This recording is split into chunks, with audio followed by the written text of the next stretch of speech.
record reflect that Mr. Davis is present in custody. Mr. DiGiacomo and Mr. Palal are here on behalf of the state. Mr. Davis, sir, have you retained counsel to represent you in this case? Yes. This matter for 2 weeks on a Thursday. That date is? October 19th at 9 a.m. Okay, we'll be back on that date. Thank you, Your Honor. All right, thank you.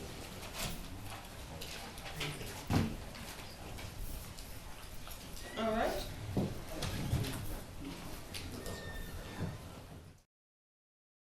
Duane Keith Davis, better known by his street name Keffe D, is a former gang member and reputed leader from Compton, California. His life story is closely intertwined with one of the most notorious and mysterious murders in the history of hip-hop music, the shooting and eventual death of Tupac Shakur in 1996. Born in the early 1960s, Keffe D grew up in the harsh environment of Compton, a city infamous for its gang violence and social struggles. He became an active member of the Southside Compton Crips, one of the most powerful and feared street gangs in Los Angeles during the 1980s and 1990s. This gang was involved in a violent rivalry with other gangs in the region, and its influence extended deeply into the local communities and, later, into the West Coast rap scene. Keffe D's nephew, Orlando Anderson, was also a member of the Southside Compton Crips. The two were closely connected both personally and through their gang activities. Orlando Anderson would later become a central figure in the events that culminated in Tupac Shakur's death. The window. Then we just came up on the gutter lane. It was like 13 cars. All of them was black too. I guess Suge had a thing for the black cars that night. So we went up on the side of them, and we seen him. And out there she wrote. And I read in the book you said that it looked like you guys rolled up and Pac reached. Looked like he was reaching, yeah. It looked like he was ready to bust our ass. And she like we was the first one. Shit. Yeah. Luckiest one, I guess. Hit that corner, gave a little chase, boom, boom, boom. Got the busing, we bust back, and jumped up out that motherfucker Cadillac, put the gun on the tire, got the gone. On September 7th, 1996, Tupac Shakur, already one of the most famous rappers in the world, attended a Mike Tyson boxing match in Las Vegas. After the event, Tupac was riding in a black BMW driven by Suge Knight, the CEO of Death Row Records, when they were stopped at a red light. At that moment, a white Cadillac SUV pulled up alongside their vehicle. Shots were fired from that SUV, hitting Tupac multiple times. He was rushed to the hospital, but succumbed to his injuries 6 days later. For years, the identity of Tupac's shooter remained unclear, sparking countless rumors and conspiracy theories involving rival rappers, music executives, and gang members. The murder became one of the biggest unsolved crimes in music history. Moving, he wasn't talking, he wasn't breathing on his own. His mama, she pulled me to the side, and that's when I knew it was bad, because she telling me to be strong and all this shit. I'm like, and he laid up, and I just get right on the side of his head and just start talking to him in his ear, just talking to him. It was some other shit, cuz.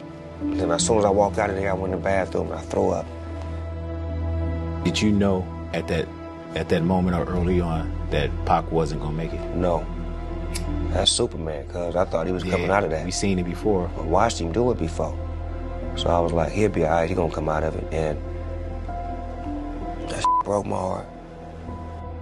I mean, we all felt like that, you know, because we were death row, and that's the life we was living. We felt like we was untouchable until that fatal day.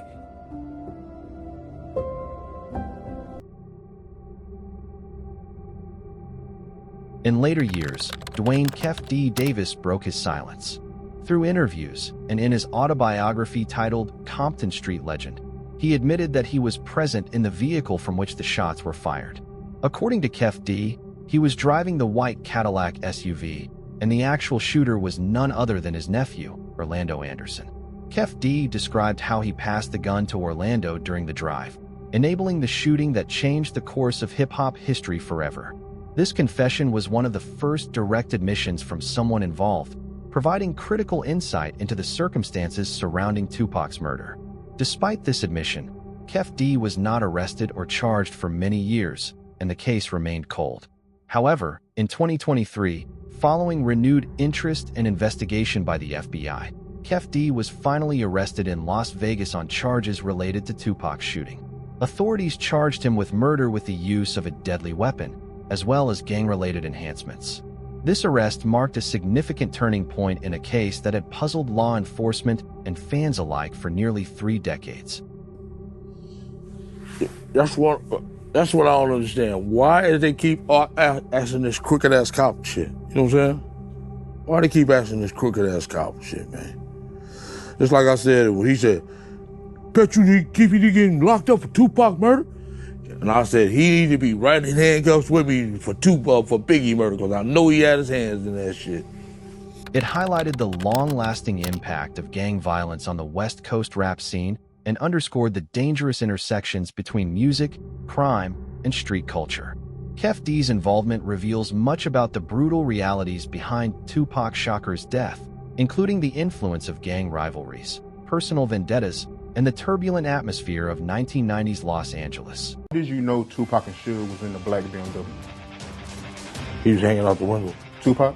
Yeah. What was he doing? He had half his body out the window. His story is a stark reminder that the world of hip-hop, while often glamorous, was deeply affected by violence and tragedy. Today, the world watches closely as the legal process unfolds. Whether justice will be fully served remains to be seen, but Keffe D's confession and arrest bring the case closer to resolution than ever before. Understanding Duane Keffe D. Davis's role is essential for anyone seeking to grasp the full story behind Tupac Shakur's untimely death, a story marked by loyalty, betrayal, violence, and the enduring legacy of a cultural icon.